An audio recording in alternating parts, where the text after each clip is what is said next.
In the course Professional Communication, we have 12 different activities that we need to complete and we need to write it in manual. So out of this 12, today we will see the first three and you all need to copy as it is. It is given over here. Just copy the slides. Do not copy the explanation. I will be explaining it so that you should understand what exactly you are writing. And of course, the explanation will be in Marathi as well as in English. So understanding wouldn't be a problem for any of you, those who are watching this. Number one is write the importance of professional communication in 4 to 5 sentences. What is the importance? Why it is necessary that you need to be conversant as far as the professional communication is concerned? Professional communication का गरजेचं आहे ते 4 ते 5 वाक्यामध्ये आपल्याला सांगायचं आहे. तुम्हाला हेच लिहायचं आहे. तुमच्या मॅन्युअलमध्ये जी स्पेस दिलेली आहे त्यामध्ये तुम्हाला हेच लिहायचं आहे की professional communication is a lifeline of any business and organisation. कोणत्याही बिझनेसची किंवा एखाद्या कंपनीची लाईफ लाईन जर जी असते तर ते असतं प्रोफेशनल कम्युनिकेशन. प्रोफेशनल कम्युनिकेशन म्हणजे business communication. So any communication that takes place within the organization or outside the organization, but the topic of discussion is always business, that is professional communication. It may be oral communication, it may be written communication, but whatever formal, informal communication that takes place within an organization, it is professional communication. So it is crucial in the workplace and it enables effective exchange of ideas, builds trust, and fosters collaboration among colleagues and clients. Any business तुम्हाला तुमच्या colleague सोबत बोलावं लागेल, तुमच्या Superior सोबत बोलावं लागेल, तुमच्या क्लायंट सोबत, कस्टमर सोबत, इन्व्हेस्टर सोबत, स्टेक होल्डर सोबत, इतर कंपनी सोबत, इतर कंपनीच्या ऑफिशियल सोबत किंवा गव्हर्नमेंट ऑफिशियल सोबत तुम्हाला बोलावं लागणार आहे आणि ते खूप महत्त्वाचं आहे. Clear and concise communication helps to avoid misunderstanding, errors and conflicts. ज्यावेळेस तुमचं जे कम्युनिकेशन असतं ते अतिशय स्पष्ट असतं, त्याच्याने कोणतीही मिसअंडरस्टँडिंग होत नाही, त्यामुळे कोणतेही वाद होत नाही, leading to increased productivity and better decision making. आणि त्याचा परिणाम असा होतो की आपण चांगली प्रॉडक्टिव्हिटी किंवा चांगलं काम करू शकतो आणि त्याच्यामुळे काय होणार माहिती आहे का की तुम्ही डिसिजन पण योग्य घ्याल, कारण क्लिअर स्पष्ट तुमचा असा एक हा असणार आहे. Besides that, professional communication enhances an organization's reputation and credibility. कोणत्याही कंपनीची जर का विश्वासार्हता आणि त्याचं रेप्युटेशन जर वाढवायचं असेल तर प्रोफेशनल कम्युनिकेशन त्यात कामात येत असतं. म्हणजे कस्टमरच्या काही कंप्लेंट असल्या तर त्या सॉल्व्ह करता येतात. कस्टमरचं सॅटिस्फॅक्शन हेच एखाद्या कंपनीचं प्रॉफिटचं गमक असतं आणि म्हणून you should have proper communication with your customers, with your consumers, with your investors, with your shareholders, and so many people, those who are related to you directly or indirectly. And that's why it builds your reputation and builds your credibility. Like the Tata Group has its own reputation and its own credibility, and everybody believes in. So this is the purpose behind professional communication is to build your reputation and your credibility. Effective communication also helps to establish strong relationship with clients, customers, and stakeholders. Leaders to communication, increased customer satisfaction and loyalty. चांगल्या professional communication कायमुळे काय होते की तुम्हाला चांगले clients मिळतात, तुमचे suppliers चांगले असतात, तुमचे होलसेलर्स व्यवस्थित असतात, तुमचे रिटेलर्स व्यवस्थित असतात, कस्टमरसोबत तुमचं चांगलं नातं असतं, कस्टमरमध्ये विश्वास तुम्ही निर्माण करू शकतात, जे शेअर होल्डर्स आहेत, जे इन्व्हेस्टर्स आहेत त्यांच्यामध्ये विश्वास तुम्ही तयार करू शकतात. आणि या सर्वांनी काय होतं माहिती आहे का, कस्टमर सॅटिस्फॅक्शन वाढतं आणि कस्टमर तुम्हाला लॉयल राहतात. सो सर्व तुमच्या बिझनेसचं जे काही सिक्रेट आहे ते तुमच्या प्रोफेशनल कम्युनिकेशनवर डिपेंड असतं. So overall professional communication is essential for achieving success and growth in any organisation. म्हणून प्रोफेशनल कम्युनिकेशन ही खूप महत्त्वाचं आहे कुठल्याही ऑर्गनायझेशनची, म्हणजेच कंपनीची चांगली ग्रोथ होण्यासाठी आणि ती यशस्वी होण्यासाठी. Because it facilitates the exchange of information, ideas and feedback in a clear and respectful manner. कारण प्रोफेशनल कम्युनिकेशनमुळेच इन्फॉर्मेशनची एक्सचेंज होते, आयडियाज शेअर होतात, त्याचप्रमाणे आपल्याला फीडबॅकही मिळतो आपल्या शेअर होल्डर्सकडनं, कस्टमर्सकडनं, कन्झ्युमर्सकडनं, आणि त्याच्यानुसार आपण चेंजेस करू शकतो. आणि हे सर्व क्लिअर होत असतं प्रोफेशनल कम्युनिकेशनमुळे. आणि खरोखर त्यामुळेच प्रोफेशनल कम्युनिकेशनला जर का आपण ब्लड ऑफ एनी ऑर्गनायझेशन म्हटलं तर कमी होणार nahi. So this is what the importance of business communication or professional communication that you need to write. You have to simply copy whatever is you see on the screen, and that much you need to copy in your manual. Rest of the explanation that I have given you, you are not supposed to copy it. Just understand whatever I said. पुढे तुम्हाला त्याच प्रॅक्टिकलमध्ये draw a communication cycle, म्हणजे एक cycle तुम्हाला express करायची आहे की काय असतं. बघा, कम्युनिकेशन सायकल आणि कम्युनिकेशन प्रोसेसमध्ये डिफरन्स आहे. कम्युनिकेशन सायकल म्हणजे काय, ही कंटिन्युअस प्रोसेस सुरू असते. आणि कम्युनिकेशन प्रोसेस म्हणजे काय, की कुठले कुठले एलिमेंट्स असतात त्या पर्टिक्युलर कम्युनिकेशनमध्ये. जसं की सेंडर आहे, मग सेंडर काय करणार, एन्कोडिंग करणार, तो मेसेज तयार करणार, तो मेसेज तयार केल्यानंतर तो ट्रान्सफर करणार, त्याच मेसेजला रिसिव्हर घेणार, तो डिकोड करणार, इंटरप्रिट करणार आणि नंतर तो फीडबॅक देणार. ह्या अशा प्रकारे तुम्ही सेंडर ते रिसिव्हर, रिसिव्हर ते सेंडरवर, ही कंटिन्युअस जेव्हा सायकल चालत असतं ते असतं कम्युनिकेशन सायकल. सो असा डायग्राम तुम्हाला काढायचा आहे. जे सेंडर आणि रिसिव्हरची जी मुलाची आणि एका मुलीची प्रतिकृती दिसते ती तुम्ही नाही काढली तरी चालेल. It's absolutely fine.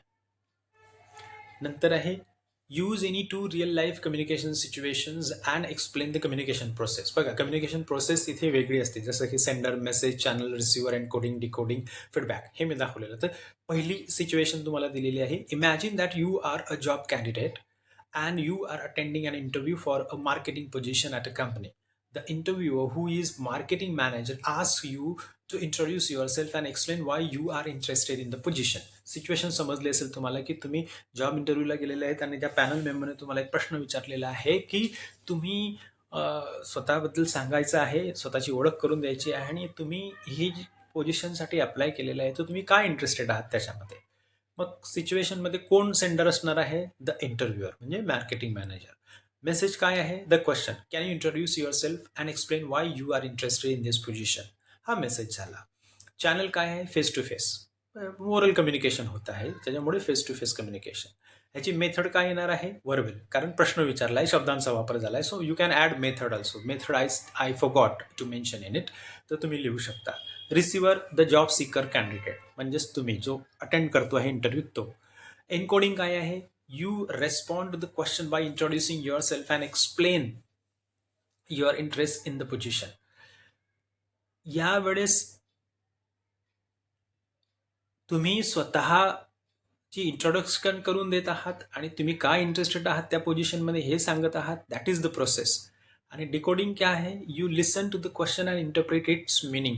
तुम्ही ती ऐकतात आणि व्यवस्थित त्याचा अर्थ समजून घेतात, त्याचं अनालिसिस करून. फीडबॅक, फीडबॅक काय आहे, the interviewer provides feedback on your response such as nodding or asking follow up question. Feedback काय असतो, तो जो व्यक्ती असतो तो एक तर होकारार्थी मान हलवतो किंवा दुसरा काउंटर क्वेश्चन विचारतो. That is the feedback. तो अशा प्रकारे ही पहिली सिच्युएशन झाली आणि त्याची कम्युनिकेशन प्रोसेसचे पूर्ण एलिमेंट्स आपण एक्सप्लेन केलेले आहे. तुम्हाला ॲज इट इज कॉपी करायचं आहे. दुसरी सिच्युएशन, कस्टमर कंप्लेंट.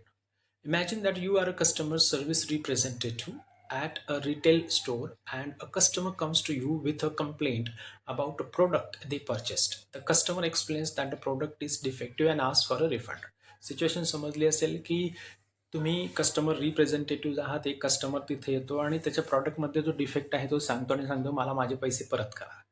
मग इथे सेंडर कोण झाला, द कस्टमर. मेसेज काय झाला, the complaint about the defective product and the request for a refund. Channel face to face, म्हणजेच ओरल मेथड झाली, वर्बल मेथड झाली. Receiver, the customer service representative म्हणजे तुम्ही. Decoding, you listen to the customers complaint and interpret its message. तुम्ही ऐकता काय आहे तो म्हणतो तो. आणि एन्कोडिंग काय आहे, you respond to the customers complaint by apologising and offering a refund or exchange. तुम्ही तो तुझा स्वतःचा विचार एनकोड करता, मेसेज तयार करता त्याचा. आणि फीडबॅक काय आहे, the customer provides a feedback on your response such as accepting the refund or asking for further assistance. So अशा प्रकारे ही सिच्युएशन टू तुम्ही एक्सप्लेन करायची आहे, लिहायची आहे. म्हणजे तुमचं प्रॅक्टिकल नंबर पुढचं आहे active listening. Listen to the audio, watch video content session on podcast or YouTube and take note of the session.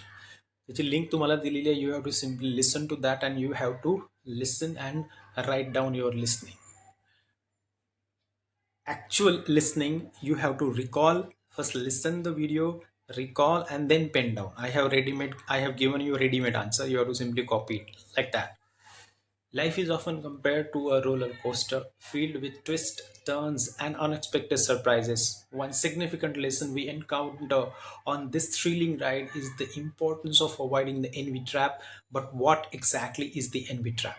So I'm not going to explain this because you have to simply listen to the video and you have to recall what you listened, and the same thing I have simply incorporated here. You have to simply copy it. The envy trap refers to the cycle of comparing ourselves to others, which can lead to feelings of discontentment. For instance, when scrolling through social media, it is common to come across images of friends enjoying exciting vacations or showcasing the latest gadgets. This can evoke feelings of envy, making us wish we were in their position.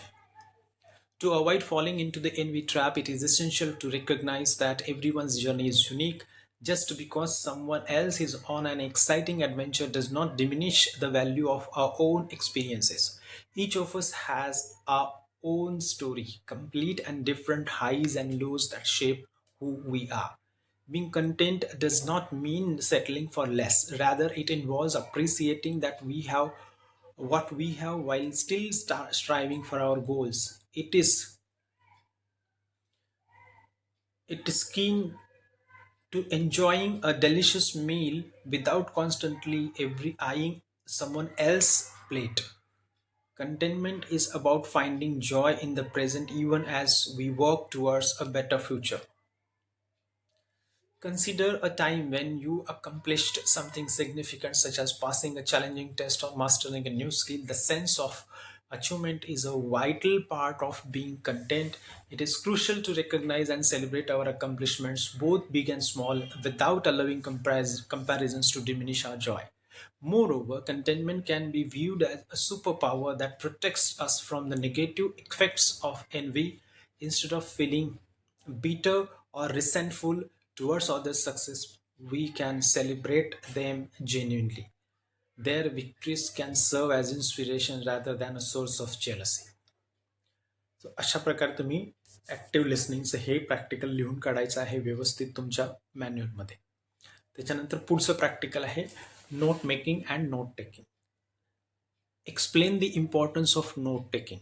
तुम्हाला हे लिहून काढायचं as it is. Note taking is an essential skill that plays a crucial role in various aspects of life, including education, career, and personal development. Note making हे खूप महत्त्वाचं skill आहे तुमच्या शैक्षणिक मध्ये, तुमच्या करिअरमध्ये आणि तुमच्या स्वतःच्या वैयक्तिक विकासामध्ये. The importance of note taking can be understood by considering its benefit, which include improved retention and recall. Note making आणि नोट टेकिंगमुळे तुमचं जे लक्ष आहे केंद्रित करण्याचं किंवा एखादी गोष्ट ऐकलेली किंवा वाचलेली ती रिकॉल करण्याचं ते स्किल वाढतं. एनहान्स्ड अंडरस्टँडिंग अँड कॉम्प्रिहेन्शन. तुमचं वाचन वाढल्याने आणि तुम्ही त्याची नोट मेक केल्याने किंवा नोट टेकिंग केल्याने तुमची अंडरस्टँडिंग वाढते. Better organisation. तुम्हाला पूर्ण पुस्तकातनं किंवा एखाद्या चॅप्टरमधलं कोणती गोष्ट महत्त्वाची आहे आणि ती कशी ऑर्गनाईज करायची, कशी लिहायची, लिहून काढायची पॉईंट्सच्या माध्यमात नोट्समध्ये, हे तुम्हाला समजतं. Increased productivity and efficiency. खूप मोठं पुस्तकसुद्धा अगदी छोट्या छोट्या नोट्स तयार करून तुम्ही चांगल्या प्रकारे लक्षात ठेवू शकता, रिटेन करू शकता आणि त्यामुळे तुमची जी प्रोडक्टिव्हिटी आहे आणि तुमची जी एफिशियन्सी आहे ती वाढेल. And enhanced critical thinking and analysis. तुम्हाला कोणती गोष्ट महत्त्वाची आणि कोणती गोष्ट महत्त्वाची नाही ह्याचा सेन्स तयार होतो नोट मेकिंग आणि नोट टेकिंग करत असताना. That is critical thinking. आणि तुम्हाला चांगलं पृथक्करण किंवा अनालिसिस करता येतं. So this is the importance of note taking that you need to write. पुढे आणखी improve retention and recall. Note making helps you to encode information in memory, making it easier to recall and return. कारण एखादी गोष्ट वाचल्यानंतर किंवा ऐकल्यानंतर त्याची note तयार करत असताना तुमचा ब्रेन 100% फंक्शन करत असतो, काम करत असतो आणि त्यामुळे जी गोष्ट तुम्ही स्वतः तयार केलेली आहे ती तुम्हाला नक्कीच चांगल्या प्रकारे आठवणीत राहते आणि जेव्हा तुम्हाला तिची गरज असते तेव्हा तुम्ही ती रिकॉलसुद्धा करू शकता. Enhanced understanding and comprehension. तुमची जी समजण्याची जी बुद्धिमत्ता आहे किंवा समजण्याचं जे स्किल आहे एखादी गोष्ट ऐकलेली किंवा वाचलेली ती वाढते. तुमचं अंडरस्टँडिंग वाढतं. Better organisation and time management. कोणती गोष्ट, खूप मोठी गोष्ट अगदी छोट्या स्पेसमध्ये कशी व्यवस्थित ऑर्गनाईज करायची, कशी मांडायची ह्याचा सेन्स तुम्हाला समजतो, ह्याचा सेन्स तुमच्यामध्ये स्किल डेव्हलप होतं. Increased productivity and efficiency. म्हणजे काय की तुम्ही खूप मोठी गोष्ट छोटी करून, शॉर्ट करून, ब्रीफ करून त्याचं जिस्ट काढून तुमचा टाईम वाचवू शकतो. तुमची इन्फॉर्मेशन रेफरन्सेससाठी किंवा रिव्ह्यूसाठी तुम्ही लगेचच तयार करू शकता आणि तुमची प्रोडक्टिव्हिटी वाढते. Enhanced critical thinking and analysis. Note taking promotes critical thinking. म्हणजे चांगलं, वाईट, महत्त्वाचं, कमी महत्त्वाचं, अगदी खूपच कमी महत्त्वाचं, या गोष्टी तुम्हाला एखादी गोष्ट वाचल्यानंतर आणि ऐकल्यानंतर लगेच समजते आणि हा फायदा असतो तुमच्या नोट टेकिंगचा. आता types of note taking. Linear note taking. Linear note taking involves taking notes in a linear or sequential. म्हणजे एका सिक्वेन्स आहे 1 2 3 4 अशा प्रकारे तुम्ही त्या नोट्स तयार करू शकता. With each piece of information building on the previous one. म्हणजे एक नंबर त्यावर डिपेंडंट, 2 नंबर 2 वर, 3 नंबर डिपेंडंट, अशा प्रकारे सिक्वेन्समध्ये तुम्ही ही इन्फॉर्मेशन किंवा नोट तयार करू शकता. This method is useful for taking notes during lectures, meetings and when reading a book. बघा, जर तुम्ही इंजिनियर व्हाल त्यावेळेस जेव्हा काही मीटिंग होतील किंवा ट्रेनिंग सेशन होतील त्यावेळेस तुम्हाला ही लिनियर नोट टेकिंग मेथड खूप महत्त्वाची ठरणार आहे.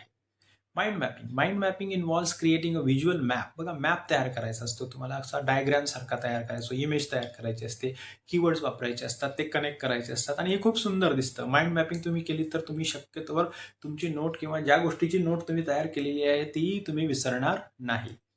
Outline method. The outline method involves creating a outline of information using headings, subheadings, bullet points to organize and structure notes. आणि ही मोस्टली तुम्ही सर्व लोक जण करत असतात की पॉईंट पॉईंट पॉईंट तुम्ही बुलेट पॉईंट्स किंवा नंबर पॉईंट तयार करत असतात. मेन आयडिया सुरुवातीला, मग त्याचे उपप्रकार, उपप्रकारचे आणखी उपप्रकार, अशा प्रकारे ही आउटलाईन मेथड जवळपास सर्वजण वापरत असतात. Charting method.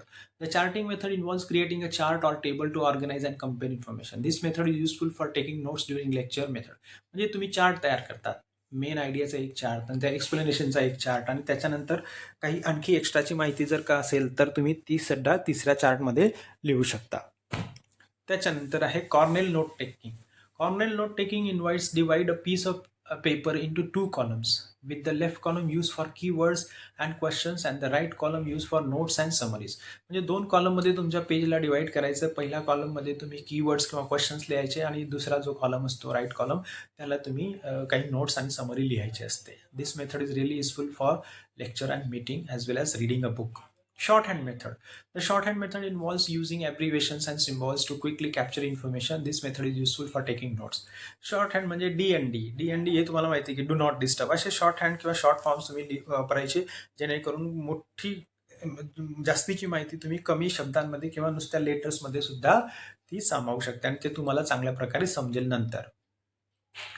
The flowchart method. It is a visual approach to organize and structuring information. It involves creating a diagram that shows the relationship between different ideas, concepts, and pieces of information. Here is a step-by-step guide on how to use the flowchart method. बघा, flowchart method कशा प्रकारे करायची हे तुम्हाला एक flowchart दिलेला आहे, त्याचा एक चार्ट दिला आहे. सुरुवातीला जनरल आयडिया टाकायची, नंतर त्याच्या मेन ब्रांचेस टाकायच्या, नंतर सब ब्रांचेस टाकायच्या, मग सिम्बल्स आणि ॲरोज वापरायचे त्याच्यामध्ये योग्य ठिकाणी, नंतर डिटेल्स टाकायचे, एक्झाम्पल्स टाकायचे आणि रिव्ह्यू आणि रिफाईन करायचं. म्हणजे हे सगळं तयार केल्यानंतर आणखी काही आपल्याला चांगलं करता येतं काय, आणखी त्याला खूप कमी शब्दांमध्ये मांडता येत आहे का, आणखी वेगळे ॲरो वापरता येत आहेत का, या सगळ्या गोष्टी तुम्ही बघायच्या आणि फ्लो चार्ट तयार करायचा. ही खूप महत्त्वाची आणि खूप सुंदर मेथड आहे. आता तुम्हाला हा व्हिडिओ ऐकायचा आहे. Watch the following video and make notes by using flow chart. या व्हिडिओची लिंक दिली, ती ओपन करायची आहे. ती ओपन केल्यानंतर पूर्ण ऐकल्यानंतर तुम्ही अशा प्रकारे फ्लो चार्ट तयार करायचा आहे. मी ऑलरेडी तयार करून दिलेलं आहे, तुम्ही ॲज इट इज कॉपी करू शकता किंवा तुम्ही ह्याच्यामध्ये काही मॉडिफिकेशन करायचं असेल तरी चालेल, परंतु हे अशाच प्रकारे करायचं आहे फ्लो चार्ट तुम्ही. Reading skill, pre reading skill, setting goals, activating prior knowledge, previewing text, reading strategies, skimming, scanning, close reading.